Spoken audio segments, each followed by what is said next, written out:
Mohamed Salah believed he was heading into a simple TV interview, but what awaited him was a meticulously planned ambush, an attempt to humiliate him in front of millions. The host, infamous for his ruthless approach, had everything prepared to corner Salah with tough questions and embarrassing clips. But what happened next? It left everyone speechless. Stay with us until the end and tell us in the comments, where are you watching from today? We'd love to hear from you. Salah was enjoying a rare, peaceful evening at home when his phone buzzed. It was his agent, Kareem, forwarding an invitation from one of the most controversial talk shows on television. "Salah, they want you on the spotlight next week," Kareem said over the phone. Salah raised an eyebrow. "Isn't it the show where they try to embarrass their guests for ratings?" Kareem hesitated. "Yes, but it's also a massive platform. Millions watch it. They'll try to provoke you, but I know you can handle it." Leaning back in his chair, Salah thought for a moment. He had faced pressure on the biggest stages: Champions League finals, World Cup qualifiers, hostile stadiums. Could a TV presenter really shake him? Just hours later, the internet exploded. The show's host, Mark Daniels, had posted a cryptic message. "Next week, we put a so-called football legend to the test. Is he really as great as they say? We'll find out." Fans immediately began speculating. Some were excited to see Salah on the show, while others feared he was walking straight into a trap. The rumors swirled for days. Journalists debated what kind of questions Mark would throw at him.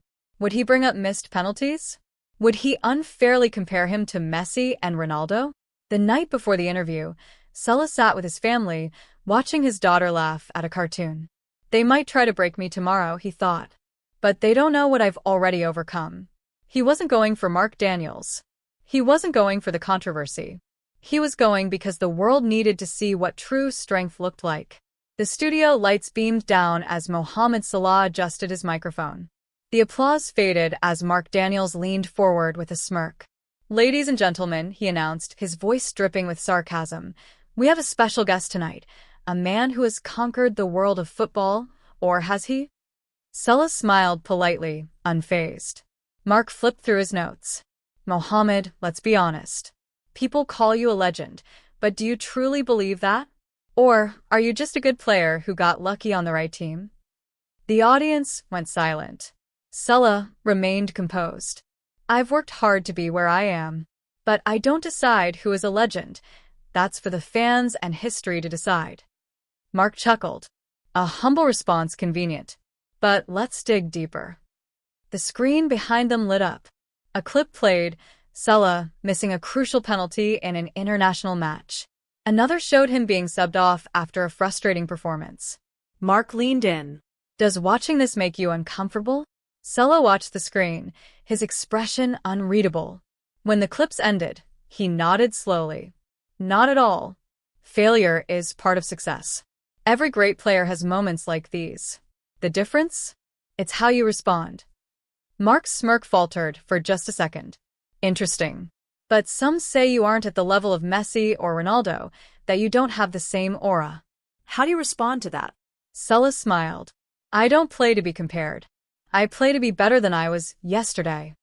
The audience murmured in appreciation. Mark shifted in his chair, realizing Salah wasn't falling into his trap. He had planned to rattle him, but Salah wasn't just answering questions. He was winning over the crowd. Mark Daniels smirked, tapping his fingers on the desk. He had played this game before: corner the guest, show their worst moments, and watch them squirm under pressure. It made for great television. "Well, Mohamed," he said, leaning back, "since you claim not to be uncomfortable with failure, let's take a trip down memory lane." The lights dimmed slightly. The massive screen behind them flickered to life. The first clip, Salah sprinting toward goal in a high-stakes match, only to scuff a shot wide at the last moment. The camera zoomed in on his devastated face. The second clip, Salah missing a crucial penalty for Egypt, his head down as the opposing team celebrated. Then another, Salah being subbed off after a poor performance, frustration visible in his expression. The audience shifted in their seats. Some chuckled uncomfortably. Others watched in silence, waiting for his reaction. Mark turned to him with a grin. "Not exactly your highlight reel, is it?" Salah sat still, fingers lightly interlocked. He exhaled slowly, then looked at Mark. "You've played football before, right?" he asked calmly. Mark raised an eyebrow. "Not professionally." "Then let me explain something." Salah turned slightly toward the audience. "In this sport, you fail more than you succeed. You miss chances. You lose games. That's football." Mark chuckled. "But don't great players rise above that?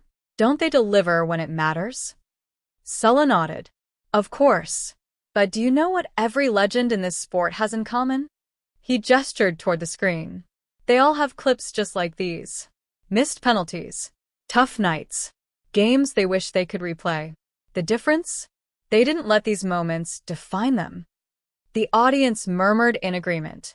Mark shifted in his seat, sensing the energy change. Salah continued, voice steady. "You showed a missed penalty. What you didn't show was the next game, where I scored twice. You showed me frustrated, being subbed off. But you didn't show the times I played through pain to help my team win." The applause started, soft at first, then growing louder. Mark forced a smile. "That's a nice speech, Mohamed. But let's be real, there are levels to greatness. Do you really think you belong in the same conversation as Messi or Ronaldo?" Silence. Salah took a deep breath, locking eyes with Mark. "I don't play football to be compared to anyone. I play to inspire, to make my country proud, to give everything for my team. Whether that makes me a legend or not, time will decide." A few members of the audience clapped. Then more. Soon, the entire studio erupted into applause. Mark's smile twitched. He wasn't losing control of the interview, he had already lost it.